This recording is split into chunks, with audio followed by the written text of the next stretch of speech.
Global માર્કેટ્સની update સાથે જોડાયા છે સહયોગી નીરજ કંસારા. Neeraj, good morning. કઈ રીતે આજે વૈશ્વિક બજારો તરફથી હેન્ડઓવર છે? જી ગુડ મોર્નિંગ ચાંદીને. આજના દિવસે પણ આપણને સંકેતો કોઈ વધારે બહુ સારા નથી મળી રહ્યા વૈશ્વિક બજારોથી. જો ગઈકાલે ફરી એક વખત યુએસના માર્કેટની અંદર આપણને વેચવાલી ખાસ કરીને આવતી જોવા મળી. જાંગડી ડાવો લગભગ 1.25%, નાસ્ડેક 2%, S&P 500 પણ આપણને લગભગ 1.5% જેટલો ઘટતો અહીંયાથી દેખાયો. હવે આ ગઈકાલની જે વેચવાલી હતી એમાં ફરી પાછળ ટેકનોલોજી શેર્સની અંદર જે આપણને ગઈકાલે પણ દબાણ જોવા મળ્યું હતું અમેરિકાના બજારોની અંદર, ભારતના બજારોની અંદર, એ આપણને કાલના સેશનની અંદર પણ થોડુંક યથાવત રહેતું દેખાયું અને મોટો જે ઘટાડો હતો તે આપણને ટેકનોલોજી શેર્સને પગલે જ આવતો દેખાયો છે. જે ફરી એઆઈની ચિંતાઓ આપણને ખાસ કરીને વધતી જોવા મળી રહી છે, એને લઈને ખાસ અહીંયાથી આપણને ઘટાડો આવતો જોવા મળી રહ્યો છે. બીજી તરફ આજે હવે યુએસના મોંઘવારીના આંકડા આવવાના છે અને આ આંકડા ખાસ કરીને રિટેલ મોંઘવારી 2.5% રહેવાનું એક અનુમાન અત્યારે આપણને બની રહ્યું છે. એટલે એને લઈને ખાસ કરીને અહીંયાથી તમારે હવે ફોકસ આપવાનું છે. જોકે ગઈકાલે જે ટેકનોલોજી શેર્સમાં આપણને ઘટાડો આવ્યો હતો એમાં જો એપલ લગભગ તમને 5% જેટલો ખાસ કરીને ઘટતો દેખાયો. AMDની અંદર તમને 3.5%નો ઘટાડો આવ્યો છે. બ્રાડકોમ લગભગ 3-3.25% ઘટ્યો છે. મેટા અને ટેસ્લામાં પણ એક ઘટાડા તરફી જ કારોબાર આપણને ખાસ જોવા મળ્યો છે.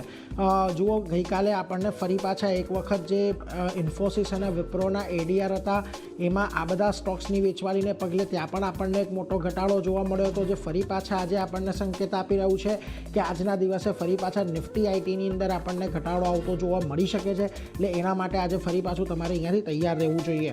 બીજી તરફ ક્રૂડમાં પણ આપણને થોડો ઘણો ઘટાડો આવતો દેખાયો. જો 4 દિવસના નીચલા સ્તર પર આપણને ક્રૂડ પહોંચતો દેખાયો ને ગઈકાલે લગભગ 3% જેટલો ભાવ અહીંયાથી આપણને ઘટતો દેખાયો.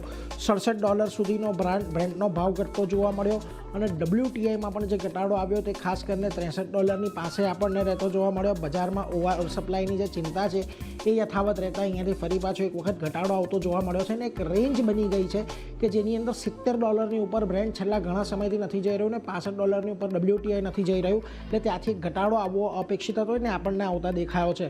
આ વચ્ચે ડોનાલ્ડ ટ્રમ્પનું એવું પણ નિવેદન આવ્યું કે ઈરાન સાથે વાતચીત લગભગ 1 મહિનો ચાલશે. ભવિષ્યમાં સૈન્ય કાર્યવાહીની સંભાવના અહીંયાથી ઓછી છે અને હાલમાં ફોકસ માત્ર ડિપ્લોમેટિક સોલ્યુશન પર તેઓ રાખી રહ્યા છે એવું તેમણે નિવેદન આપ્યું. એનાથી પણ થોડીક પોઝિટિવિટી એ આવી કે જે તણાવ બંને વચ્ચે વધવાની અપેક્ષા હતી તે અહીંયાથી અત્યારે નથી વધી રહ્યો અને આ જ કારણ રહ્યું કે વૈશ્વિક ચિંતાઓ થોડીક દૂર થતી જોવા મળી, જીઓપોલિટિક્સ શાંત જોવા મળ્યું. એટલે ગઈકાલે તમને સોના અને ચાંદીમાં પણ એક મોટા ઘટાડા તરફી કારોબાર ખાસ કરીને જોવા મળ્યું કે જેની અંદર ખાસ કરીને કોમેક્સ પર ગઈકાલે ચાંદીના ભાવ તમને 11% જેટલા ઘટતા દેખાયા અને સોનાના ભાવ કોમેક્સ પર લગભગ 3% જેટલા ગઈકાલે ઘટતા દેખાયા.